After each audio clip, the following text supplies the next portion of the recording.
Welcome to a special edition of Jack Talk, where we'll be making tasty treats and getting the inside scoop on nutrition and study tips for finals. You won't want to miss this.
Hello and welcome to this edition of Jack Talk. I'm Megan Chase, and here today we have Kenny Douglas, the coordinator of Healthy Nacogdoches. How are you doing today, Kenny? I'm doing well. How are you? Great, thanks. So before we get into talking about Healthy Nacogdoches, we're actually going to, give the audience some snack tips this week. So are going to be making ants on a log, which is like a classic snack, easy to make. So while we're getting our ingredients ready, can you tell us about Healthy Nacogdoches? Sure.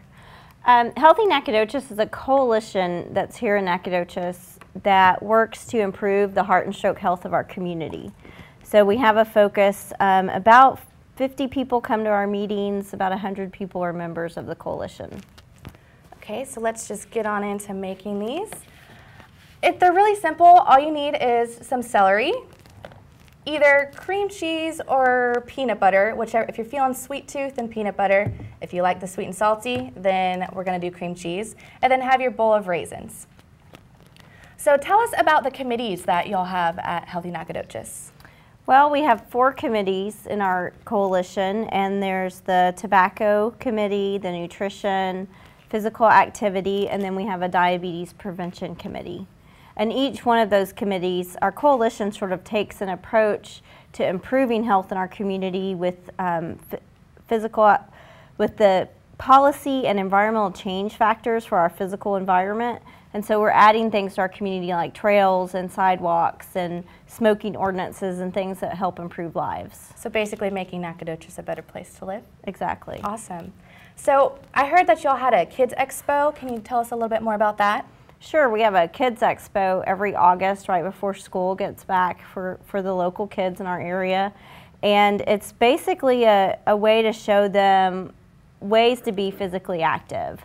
And so we bring them inside out of the heat and teach them different activities that they can do at home, what's available in our community for them. We give them school supplies as an incentive, and it's a really fun event for our local kids. That's really cool, especially for the kids in Nacogdoches.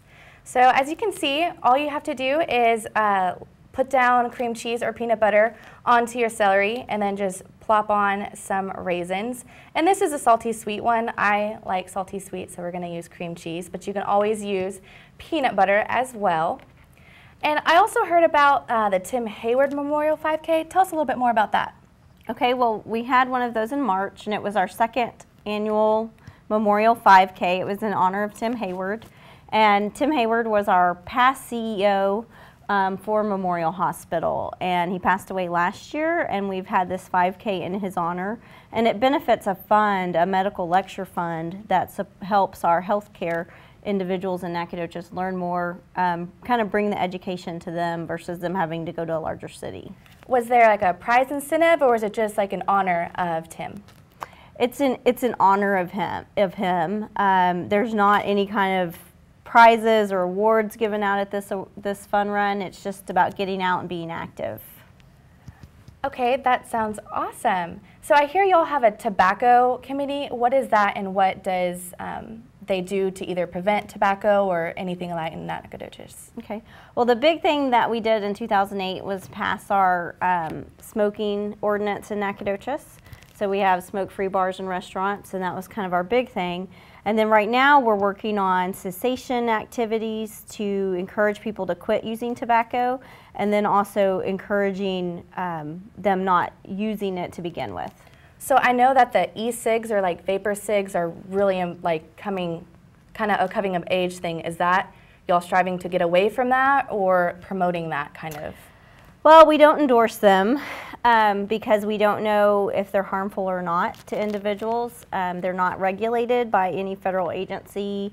We don't know what's in the e-cigarettes, so we can't promote them as a way to, you know, some people use them to quit smoking, but it's something that we're trying to get away from those and discourage the use, and they're not even regulated as far as children can buy them and use them. You don't have to be a certain age range to use them, and that's kind of scary because it does have nicotine in it, and it still increases your blood pressure and still increases your risk for disease.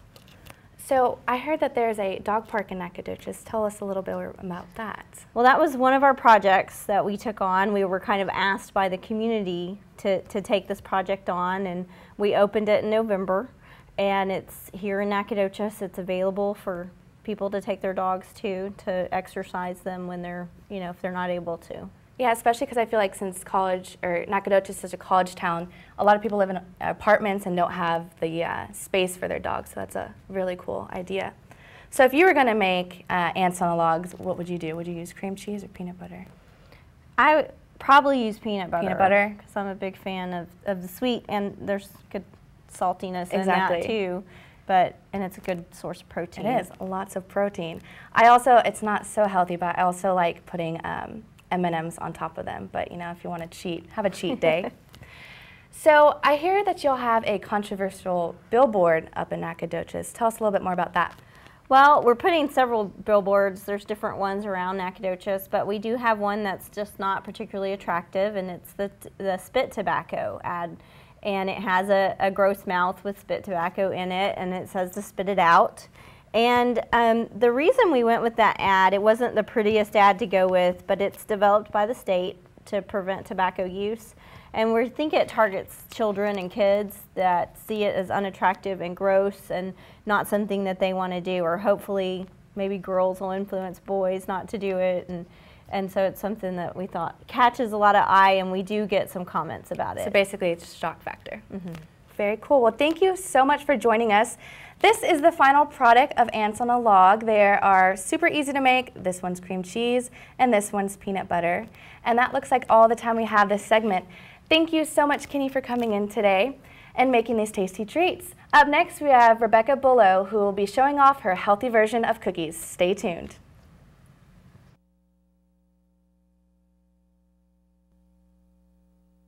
Welcome back to Jack Talk. I'm here with SFA hospitality student Rebecca Blubaugh. Thanks for being here today. I'm glad to be here. Good. So going along with this whole cooking special that we have going on, tell us about your cookie creations. All right. So these are my healthy cookies. This was my research project for the undergraduate research conference this year. And basically, they are made from white beans, and people would never guess. Yeah, definitely. So tell me about the School of Science and what made you choose this nutrition path for your major? Well, I've always been interested in nutrition. I've been an athlete my whole life, so kind of how it can help me with athletics, but I've also had my own struggles with nutrition, and so learning about nutrition definitely helped me and how it can help others really improve lives. So can you tell us what other ingredients go into these healthy cookies? All right, so we have the white beans, that's the main ingredient, and we also have coconut oil, almond butter, almond flour, some honey, and some stevia to help reduce the sugar content but still be really sweet. And then we have dark chocolate chips, and then your usual vanilla and baking powder. So are these soda. Chocolate chip cookies? Yes. Awesome, those are my favorite. So how did you go about finding which ingredients would be healthy but still would taste like a normal cookie? All right, well, there's actually a lot of stuff out on the internet. You just gotta search for it. And so I did pull a lot of recipes and kind of looked at them and pulled things. Most of the healthy chocolate chip cookies with beans use chickpeas. So I started out with that, but I just couldn't get the texture right with chickpeas because they're so much more like Is that the dry, same thing that's in hard. hummus? Yes. So they're kind of gritty. Yeah. That's why I don't like them, Yes. the gritty And taste. so I kept getting gritty texture, and so then I was like, well, why not use a different white bean? So I decided to use Great Northern beans, but you could use any white bean. And then those recipes also used peanut butter. And that gave it a peanut butter taste, and I was like, I'm trying to get a chocolate chip cookie taste, not a peanut butter chocolate chip cookie. And so my sponsor suggested almond butter instead because it has a lot less of a nuttiness. And so I used that. And so that was just kind of my process. I started with things, and then I'd keep substituting. So basically trial and error, basically? Yeah. So how did you even come about this idea to make healthy cookies? Well, I talked to Chef Todd. I needed to do an honors contract, and he actually came up with the idea for, instead of just writing a research paper, doing this healthy alternative to meals. And I had already tried making black bean brownies, which kind of getting more popular. And so then I was like, well, why not try these cookies with beans? And so that's kind of how it went from there. So the research process, you kind of explained like how you found the ingredients and stuff, but did you have to like go about like calorie intakes? Like how did that research process go? Oh, well, I used an app on my Yeah, iPod. there's an app for everything. Yes, that I kind of use to track my own calories and stuff, and you can create your own recipes on there. And so I would type in all the ingredients I used, and then you can divide it by the serving size. So about how many calories is one cookie well, compared to like these ones I did. These are a little bigger than the ones I did because I used 1 tablespoon measurements. But it reduced the calories in a traditional Toll House cookie recipe. For the same serving, it was about like 130, and that compared to like 70 for these. Yeah, that's really and the good. fat was reduced a lot. And with the beans, you're getting more protein and fiber. Your sugar is reduced a lot. And they're also gluten-free and lactose-free. That's good because I know a lot of people these days are either gluten-free or can't, eat certain things. So that's awesome that goes along with those. So I read I read that you had an undergrad research conference. Tell us a little bit more about that. Oh, that's a really cool opportunity. Every year in the spring, they elect people that have done a research project or a paper. They're nominated by their professor, and they get selected into this undergraduate research conference to display what they've done. And so you have to write an abstract, and then the committee selects. So lots of people enter, but not everybody gets in. But it's really cool because from all different departments of the school, you'll have people who have done research projects. I mean, forestry, biology, and you'll get to see like what everyone's doing on campus and extra research and stuff. So is it like a giant science fair kind of type thing? Yeah, it's kind of like that. Yeah. I don't know. It's a little bit different, but for me, it was kind of like that because I felt like this was a science project. Yeah, exactly. So like, what other was there other people that had done cooking things at this conference? Or? Yeah, the previous year, Chef Todd had sponsored someone who did a healthy meal, and he had brought, well, I think he did his own like restaurant or something, and so he kind of made a sample of what would be on his menu, and so it was a big hit last year, and so that's why he was really wanting me to do something like that this year. You've mentioned Chef Todd a few times. Who is he? Is he like your mentor? Or? Well, he's a professor. He's in the human sciences. I guess he's kind of like a mentor, but he's one of my professors. He's a great teacher. He really challenges you to do things on your own, but he's there in case you're like crashing and burning. He's there to help you. That's always nice to have people like that. So is this the first time you've entered into this conference or been selected into this conference that you went to? I actually got into it my freshman year for a research paper I did on Kenyan running. Oh, wow. So a little bit different going from, well, I guess it kind of goes along because it's kind of nutrition-y, like working out. But that's crazy. So how long did it take to like master these perfect like healthy cookies? I don't even know how many times. It took a while, just trial and error, and continually developing them. I mean, I still continue to change them up, tweak little things, and try to get now, them there's perfect. beans. Where on earth did these beans come from? Or like, you know, like we think of cookies, you don't think of beans. Right. And I don't know, it's just something out there. People haven't been exposed to ideas of using different foods for different alternatives for foods. And if they try them, they really have no, like everyone that's tried them was like, these are made out of beans? No way. So is like the prep time, cooking time long? Are these easy to make? I actually found them a lot easier to make than traditional cookies because I threw everything in a food processor. Okay. And you just blend it, except the chocolate chips, you do that last. And then you got everything mixed up, and then from there you just put it on a baking sheet like normal, cook it for 10 minutes at 350 degrees. Well, that's cool. You know, I'm probably going to be making these for finals since finals are coming up. These are nutritious and healthy and a good snack to munch on. So that looks like that's all the time we have today. Thank you, Rebecca, for coming in and sharing your research on these awesome cookies. Up next in the studio, we have James Beeks, the Assistant Hall Director for Lumberjack Landing, giving tips on finals. You don't want to miss this.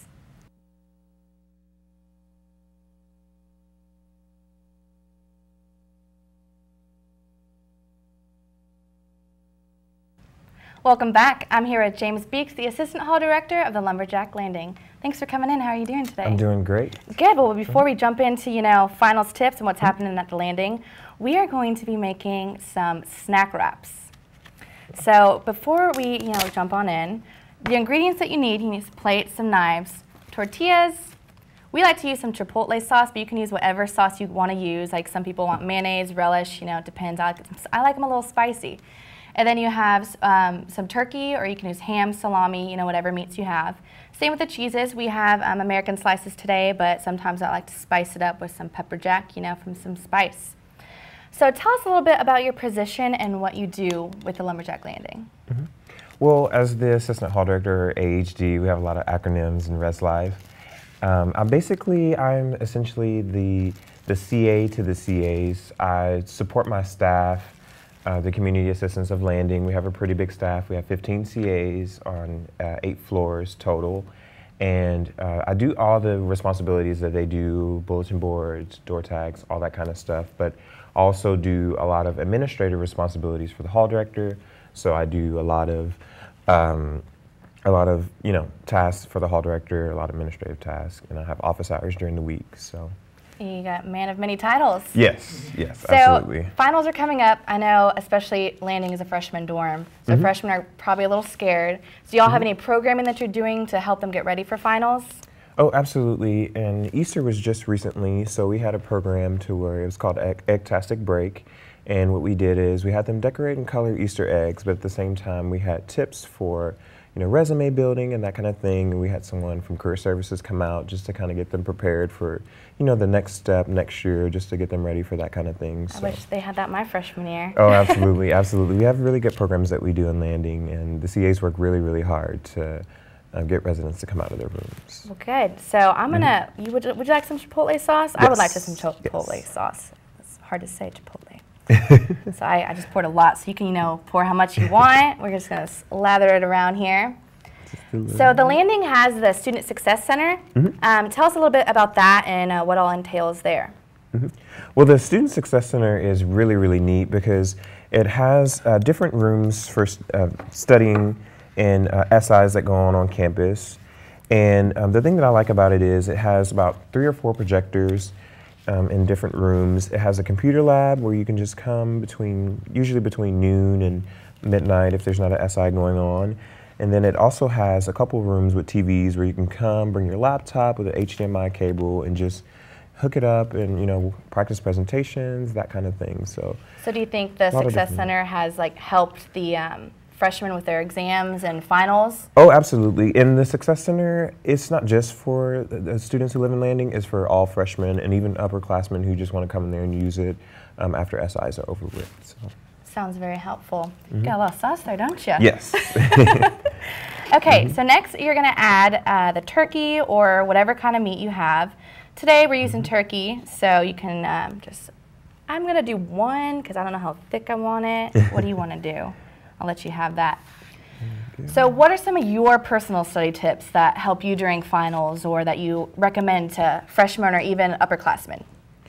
Well, one of my personal study tips, and I've learned this just being at SFA as long as I have, is not to procrastinate. Try to study at least a week ahead of time. If you wait to a day or 2 days ahead of time, then you're probably not going to, remember it as much. But if you wait and do it a couple weeks ahead of time, then you'll definitely succeed. That's my Achilles heel, procrastination. Use a napkin. I know these can get kind of messy. Mm-hmm. So what is the Residence Hall Association, and how do they collaborate to help with finals and putting on programs? Mm-hmm. Well, RHA, which, acronyms, RHA is very helpful in doing mass programming as well. They actually have their best week ever going on from the 22nd to the 25th, I believe.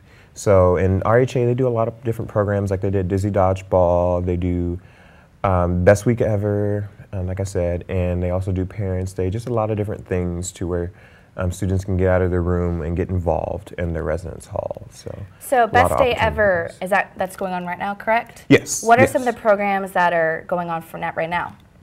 Well, actually, they have, like I mentioned, they had Silent Library, Dizzy Dodgeball. They have Splatter Beat going on the Friday of Best Week Ever, which is going to be at Lumberjack Village.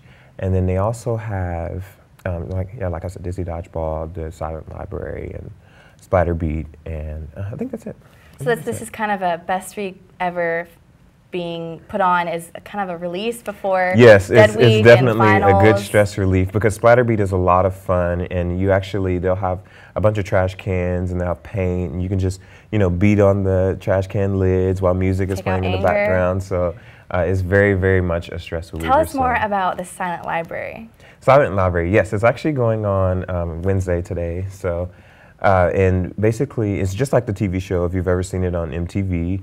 And they'll have you doing various odd tasks. And I actually remember a couple years back when I was participating in Silent Library, they had the girl in my group, thank goodness it wasn't me, but she had to, they soaked a tampon in fish oil.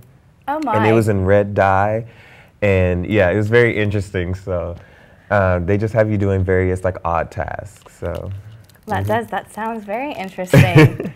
So I like to add cheese on mine. I don't know are you a cheese head? Yes. Oh, then you grab some cheese slices, break that apart, and plop them on. Mm-hmm. So I know that finals are coming up. I keep saying that just because it's on my mind. Mm-hmm.